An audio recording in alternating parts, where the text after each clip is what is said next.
जे सविनय कायदेभंग आंदोलन इथून सुरू झालेलं आहे एक दिवसभर आणि उद्याचं दुपारपर्यंत 30 तासांचं। याच्यामध्ये 155 पेक्षा जास्त लोकांचा आता सहभाग झालेला आहे आणि याच्यात 23 होत्या आता 24 संघटना झालेल्या आहेत पूर्ण।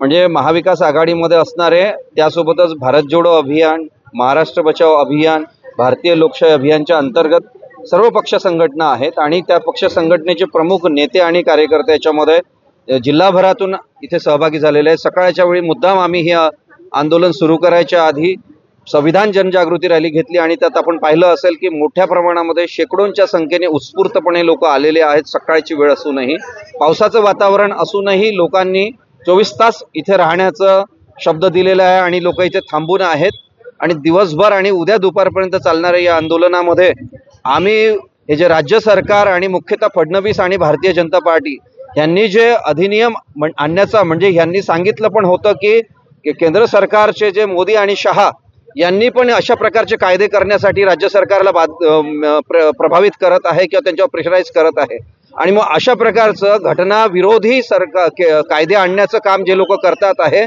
अशा सरकारचा चेहरा उघडा पाडण्याचा कार्यक्रम आम्ही या आंदोलनातून करत आहोत आणि महाराष्ट्रातले सुज्ञ जनतेने यापुढे अशा प्रकारच्या संविधान विरोधी राजकीय पक्षाच्या लोकांना सत्तेत आणू नये हे पण आवाहन आम्ही या आंदोलनामधून करणार आहोत आणि उद्यापासून महाराष्ट्रभर याचा जागर होणार आहे आणि म्हणून याची आम्ही सुरुवात इथून केलेली आहे।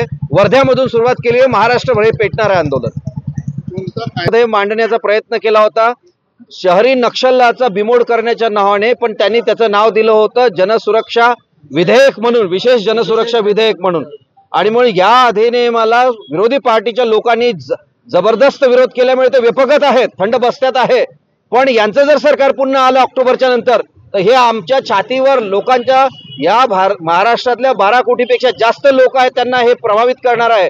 म्हणून या 12 कोटी लोकांना आम्ही सचेत करतोय की अशा लोकांच्या पासून जे लोक आपले घटनेने दिलेल्या अधिकारांपासून तुम्हाला वंचित करणार आहे त्या लोकांना इथून बेदखल करण्याचा कार्यक्रम आपण केला पाहिजे पुढच्या येणाऱ्या दिवसांमध्ये।